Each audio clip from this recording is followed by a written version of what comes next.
Some of the biggest gym influencers include LeanBeefPatty, Sam Sulik, Shizzy, Riley Christine, and others. And what they all have in common is that their physiques are aspirational for a lot of people, especially in a society of online culture that overwhelmingly promotes thinness, beauty, and aesthetics. TikTok gym culture subconsciously tells us that we must look like an anime character in order to be desired, lovable, or popular. This concept isn't really anything new, it's just a part of a bigger problem that social media has always had.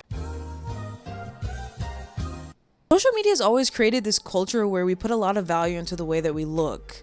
Focusing on aesthetics, we as viewers are affected by the content that we consume from fitness influencers, especially when we don't look like the fitness influencers that we are putting on a pedestal.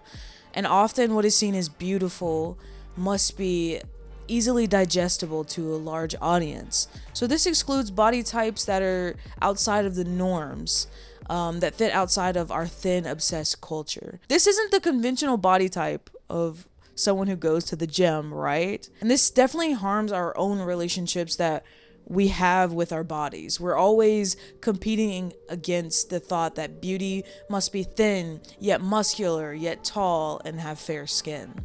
And Gym TikTok's version of beauty must be sculpted like a Greek statue or lean like an anime character. And whether influencers mean to or not, they are selling their audiences aesthetics through their weight loss plans, their meal plans, and videos of themselves posing in the mirror with extremely low body fat percentages, right? So today, all that's to say that we will be talking about gym TikTok culture and dive into some of the big problems that I've seen within the community. A trend I've noticed on TikTok is that often people's journeys into the gym start with this villain arc. So an arc in media refers to a storyline that lasts over time and carries the plot line. Villains in media often begin as normal people. Then the world tears them down in so many different ways that they reach their breaking point and transform into something evil or something void of empathy, something that is the complete opposite of what they used to be. So a villain arc refers to the origin story of why someone changed drastically. I think of a villain arc much like the many origin stories of the Joker from Batman. In each iteration of the Joker, it revealed that the character had gone through something traumatic and has changed for the worse, seeking revenge on those who wronged him, or seeking to prove those around him wrong. In relation to gym TikTok, young viewers' fitness journeys begin with this evolution of the villain arc as motivation. It often begins after a breakup, after a loss, or after a big life change. And we're convinced that going to the gym will magically make everything change. It'll make everything better. The gym arc is really just this chase toward the lean, muscular physique that is heavily promoted within fitness culture on TikTok.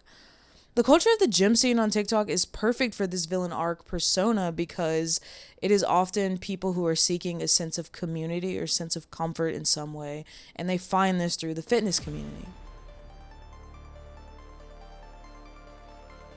So now that we know exactly what the villain arc is and how it's perceived by the gym community, let's talk about the ways that fatphobia comes up in conversation. A way that people who are into fitness attempt to disarm the fatphobia argument is to say that wanting to look aesthetic or to lose weight or to look a certain way isn't fatphobic.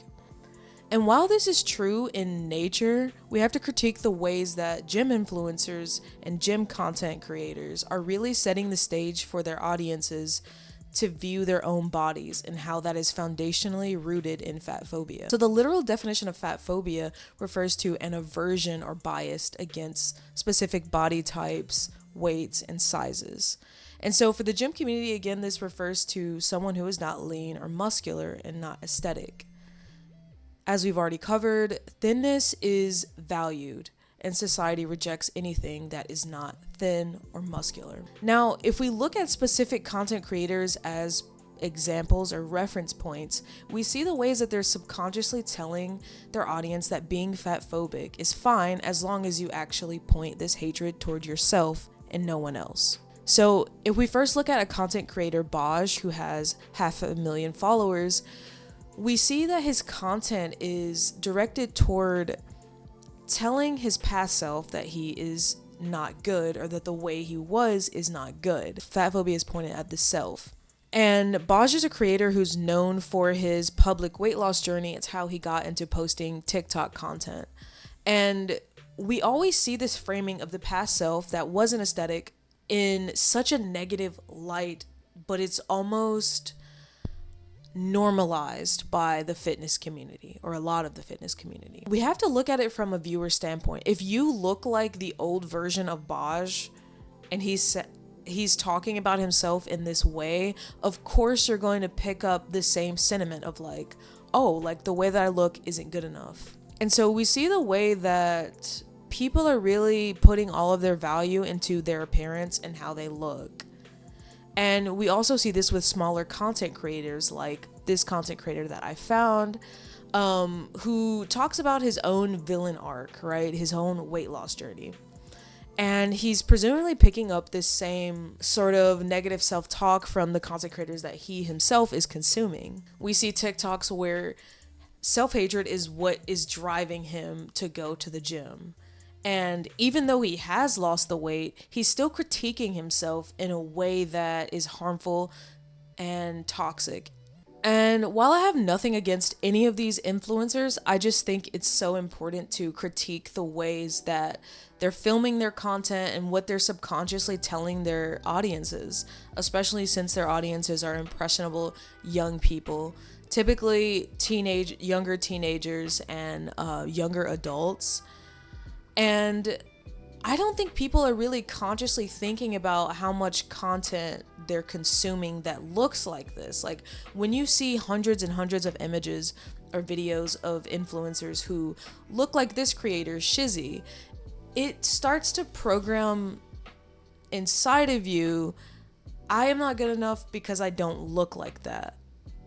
And then you also start to take on the idea of, I don't like the way that my body looks. I need to work on not looking like this so that I can love myself.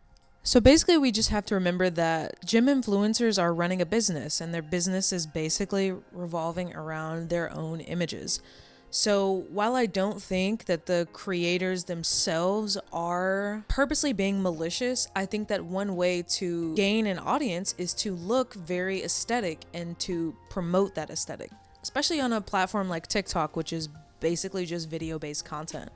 Now, there are content creators and influencers on TikTok who promote more healthy lifestyles and promote wellness overall.